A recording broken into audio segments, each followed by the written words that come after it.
ओम शांति। आज 9 नवंबर 2024 के महावाक्यों के मनन चिंतन में बाबा ने कहा कि मीठे बच्चे, बाबा आए हैं हम बच्चों को भक्ति तू आत्मा से ज्ञानी तू आत्मा बनाने, यथार्थ पति से पावन बनाने। बाबा भक्ति की तो रोज ही बात करते हैं। 63 जन्मों से जो चीज हमने की होती है वो हमारे रच बस गई होती है। और इस जन्म में भी जो बच्चा जब जुड़ता है बाबा को तब तक भक्ति करके आता है, तो वो अंदर समा चुकी होती है कि वो 100% राइट है और वो असत्य थी, पर ये तो पता नहीं था। अब ज्ञान मिल जाता है। बाबा के क्लास में रोज नए नए बच्चे जुड़ते हैं और बाबा सबको एक साथ समझा नहीं देते हैं, इसलिए रोज रोज भक्ति की बात जरूर करते हैं। फिर कुछ बच्चे ऐसे भी होते हैं जो ज्ञान में भी साथ साथ चलते हैं और भक्ति के संस्कारों को भी नहीं छोड़ते हैं, क्योंकि हमें भक्ति के संस्कारों को संपूर्ण रीति से त्यागना है, छोड़ना है। क्योंकि वो भी 63 जन्मों से तो बसा हुआ, जैसे विकार है वो 63 जन्मों के हैं, तभी तो नहीं छूटते एक ही दिन में। तो ऐसी भक्ति भी धीरे धीरे ही समझ में आती है कि वो रॉन्ग है, झूठ है, असत्य है।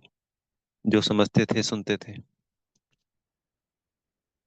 तो आज बाबा ने इस पे मुख्य पॉइंट बताया कि हम भक्त आत्माएं थी, अब ज्ञानी आत्माएं बना रहे हैं बाबा हमको। भक्ति सिर्फ ये नहीं कि सिर्फ पूजा पाठ करते हैं वही भक्ति हो गई। जैसे भक्ति में हम उनको भगवान समझते थे, यहाँ पे हमारा संबंध है पिता और बच्चे का, वहां हो गया जैसे राजा और प्रजा होती है एक तरीके से। ये सिर्फ समझने के लिए है।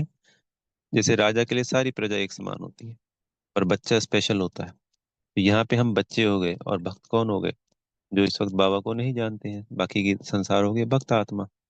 तो हमारा अधिकार है, उनका अधिकार नहीं।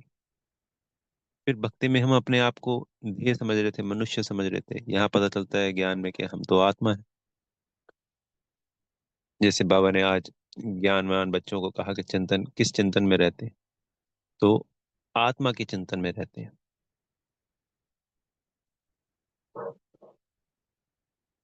आत्मा के चिंतन में बाबा ने कहा कि ये याद करना है कि मैं आत्मा विनाशी हूँ, शरीर विनाशी है। मुझे आत्मा ने 84 जन्म लिए हैं। मैं आत्मा ही, कुछ भी जो हम कर्म कर रहे हैं सुबह अमृत वेले से उठकर रात को सोने तक, तो हम देह समझकर अपने कर्मों को कर, वही कर्म हमें आत्मा समझकर करने हैं। मैं आत्मा एक मुख से बोल रहा हूँ, मैं आत्मा इन आंखों से देख रहा हूँ, मैं आत्मा इन हाथों के द्वारा ये कर्म करवा रहा हूँ, मैं इन मैं आत्मा इन पैरों के द्वारा चल रहा हूँ। ये जो आत्मा का पाठ पक्का होता जाता है, इससे असंख्य प्राप्तियां हैं। बाबा को याद करना सहज है, विकर्मों को दग्ध करना सहज है, ज्ञान को अच्छी रीति धारण करना सहज है। तो आत्मा को विजुलाइज भी करना है जितना हो सकता है, थोड़ा तो हो कोई बात नहीं। और बार बार, अनेकों अनेक बार याद दिलाना है कि मैं शरीर नहीं, मैं आत्मा ये कर्म कर रही।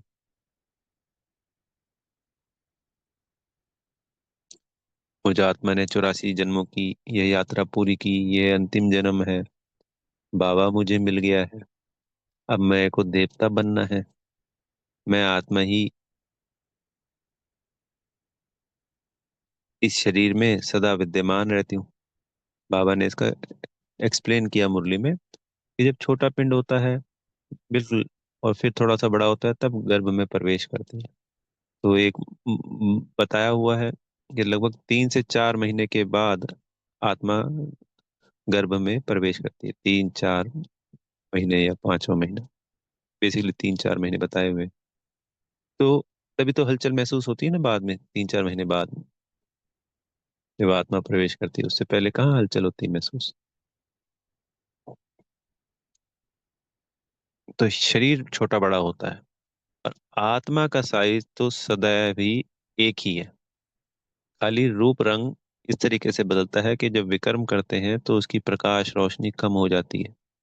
जब बाबा की याद से पावन बनते हैं तो उसका प्रकाश रोशनी दिव्यता आ जाती है, उसमें शक्तिशाली हो जाती है, ऊर्जावान हो जाती है, पॉजिटिविटी से भरपूर हो जाती है।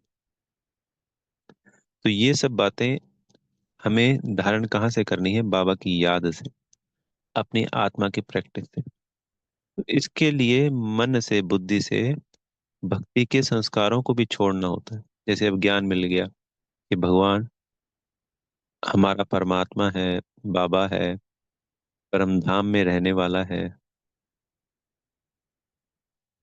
भक्ति में क्या सोचते थे कि वो तो सिर्फ भगवान है, ईश्वर है, प्रभु है।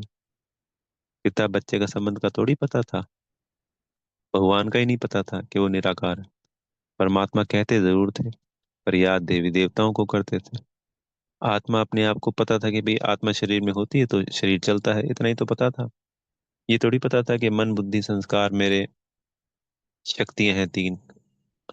हम तो इस देह में रूपी मन को और इस सर के ऊपर वाली दिमाग को बुद्धि समझ बैठे थे। तो जैसे दिन में अपने आप को आत्मा, मैं चैतन्य शक्ति हूँ, मैं ऊर्जा हूँ, मैं शरीर को चलाने वाली हूँ, मैं मन बुद्धि संस्कार की मालिक हूँ, मैं शरीर की मालिक हूँ। अनेकों अनेक पॉइंट है जो हम मनी मन दोहरा सकते हैं। अपने आप से बातें करना यानी ज्ञान में आगे बढ़ना और ऊंचा उठना। इसलिए अंतर्मुखी कहा जाता है। अंतर्मुखी वैसे तो उसकी परिभाषा और गहरी है, पर एक मोटा मोटा, बजाय बाहर मुक्ता दूसरों को याद करने के बजाय स्वयं को ही याद करना है पहले, फिर बाबा को याद करेंगे। आसान हो जाएगा बाबा को याद करना। योग में बैठते हैं, अगर हमने 20 मिनट आत्मा का अभ्यास किया तो अगले 5 से 10 मिनट बाबा को याद करना सहज आसान हो जाता है। जितनी जितनी आत्मा की प्रैक्टिस अधिक हो जाएगी, परम धाम में टिकना आसान हो जाएगा। फिर बाबा ने आज कहा कि बाबा उल्हा ना देते हैं कि भाई भक्ति में हमने कण कण में बता दिया, ठिक्कर भित्तर में बता दिया, तो कितनी बड़ी गलानी कर डाली। जिसने करी पहली बार उसने भी नहीं समझा, और जिन्होंने इस बात को स्वीकार करके मान लिया उन्होंने भी कभी ना विरोध किया, ना किसी ने कुछ समझा। बस जी बड़ों ने कह दिया और मान लिया। कितनी बड़ी गलानी है। कण कण कितना गंदा, मलिन, अशुद्ध है, अपवित्र है, हमें भी पता है। और कहाँ कहाँ नहीं बता देते हैं, सब गंदी जगह पे बोल देते हैं जी, सब जगह भगवान। कुत्ते बिल्ली, उस कुत्ते बिल्ली को अपने घर में नहीं रख सकते, आवारा कुत्ते बिल्ली को, कि घर के गेट के बाहर भी नहीं आना चाहिए, और उसके अंदर बोलते हैं कि भगवान है। बोले क्या कर रहे हैं? एक तरफ है जी वो दुनिया का मालिक है, वो संसार चला रहा है, वो सर्वशक्तिवान है, भक्ति में इतना भी पता है ये दुनिया किसकी है, परमात्मा की बनाई हुई है। और दूसरी तरफ क्या कह दिया, उसको इतना गिरा दिया।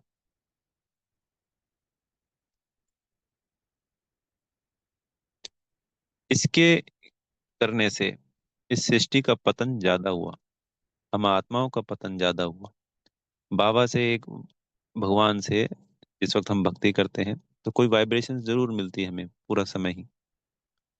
तो हम किसी के, जैसे ये आत्मा का परमात्मा के अलावा आप मनुष्य के भी समझिए कि कोई एक आत्मा दूसरी आत्मा के प्रति हमेशा नेगेटिव है या रॉन्ग रॉन्ग बोलती है, तो एक लेयर, एक वाइब्रेशंस क्रिएट कर देती है अपने चारों तरफ, और तैयार कर देती है नेगेटिविटी का, जिसकी वजह से उस आत्मा की तरफ से जो आ रही पॉजिटिविटी है वो भी एक रुक जाती है, क्योंकि एक दीवार खड़ी कर दी नेगेटिविटी की उस आत्मा के प्रति। तो परमात्मा की जो हम सब ने गलानी की अपने अपने तरीके से, अनेकों गलानियां करी, ये वो दुख देने वाला वही है। तो परमात्मा से जो वाइब्रेशंस आती हैं परम धाम से निरंतर, जैसे सूरज की रोशनी है वो आ रही है, और हमने चारों तरफ दीवारें खड़ी कर दी, वो रोशनी को हम रिसीव नहीं कर सकते।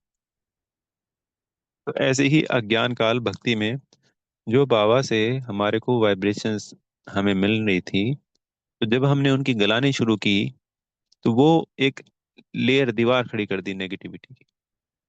तो परमात्मा की वो पॉजिटिव वाइब्रेशंस आना ही बंद हो गई, हमें रिसीव होना बंद हो गई।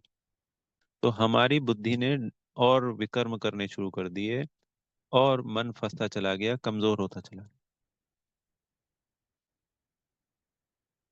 फिर किसी की बुराई करते हैं तो बुराई करने का एक हमारा खाता बन जाता है, विकर्म का, पाप का। अब भगवान की गलानी कर डाली हमने तो कितना बड़ा खाता विकर्मों का बन गया।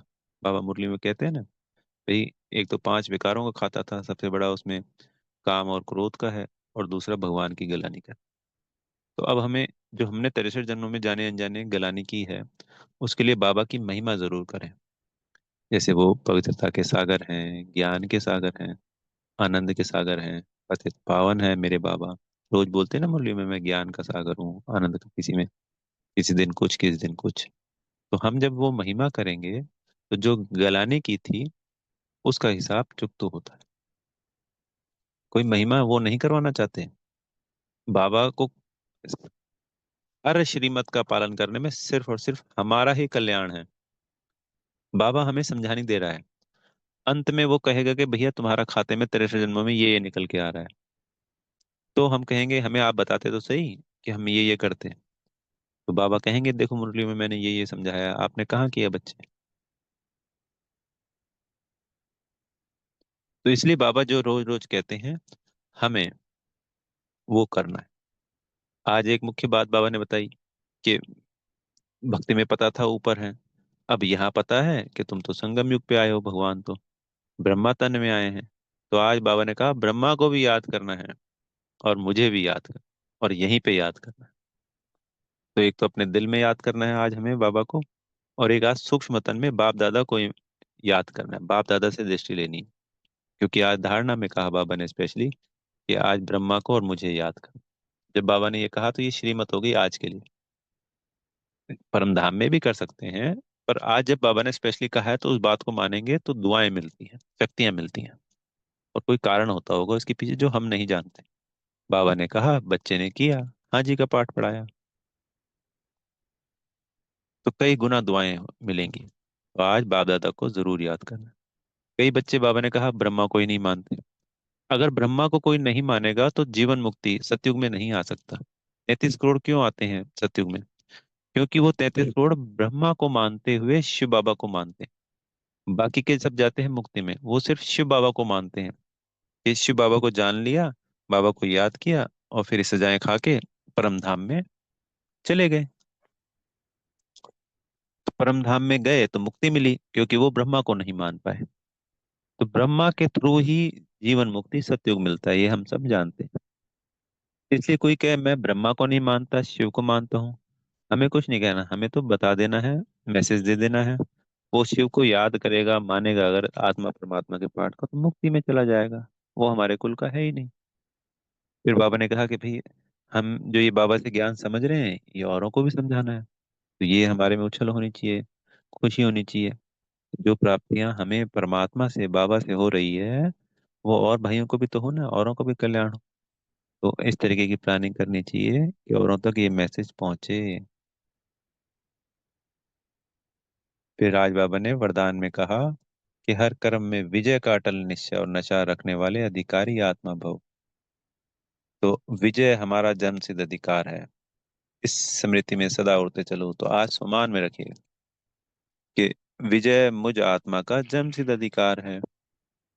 तो एक तो बाप दादा को याद करना है, और एक विजय मुझ आत्मा का जन्म सिद्ध अधिकार है। तो इसको हम बार बार लाएंगे, तो फिर हमारी विजय सदा निश्चित है।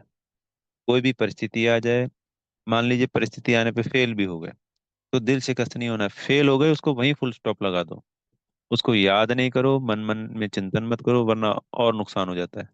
पहले हुआ 10 रुपए का नुकसान फेल होने पे, उसको याद करने पे और उसको अपने आप को नीचे गिराने पे, कोसने या कुछ भी करने पे, और बाकी के जो बचे हुए पैसे हैं वो भी डूब जाते हैं। 10 20 30 रुपए, और जितना उसको याद करेंगे, दिल से कहते होंगे, उतने पैसे और नुकसान। ये सिर्फ समझाने के लिए पैसों वाली बात, कि ऐसे ऐसे नुकसान होता है। तो 10 का नुकसान हो गया, वहीं फुल स्टॉप लगा दो, बाबा को अर्पण कर दो कि बाबा ये हुआ, ये गलती हुई, ये आपको अर्पण कर। और फिर वापस नशे में आ जाओ, अपने मन को, बुद्धि को कहो कि नहीं, मैं तो सदा कल्प कल्प की विजयी आत्मा हूँ। इस नशे को सदा बरकरार रहना है।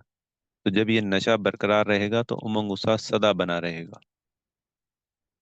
और फिर स्लोगन में कहा कि बाप की स्नेह की छत्र छाया के नीचे रहो, तो कोई भी विघ्न ठहर नहीं सकता। तो तो बाबा की जो याद में रहेगा उसके पास कोई माया या कोई विघ्न आ सकता है? नहीं आ सकता। तो हमेशा बाबा की स्नेह की छत्र छाया में रहना, प्रेम से याद करना। प्रेम बाबा को देना है और बाबा से प्रेम लेना है। जैसे हम अपने बच्चों को प्यार करते हैं ना, तो वो बाबा को प्यार करना है वैसे। बच्चे के उनको बच्चा बना लो, उनके बच्चे तो हम हैं ही हैं। कैसे भी याद कीजिए, प्यार कीजिए।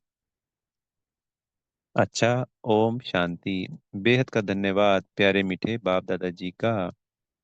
आप सभी आत्मा भाइयों का बेहद की शुभकामनाएं। हर कल्प कल्प की विजयी आत्मा हैं। ओम शांति।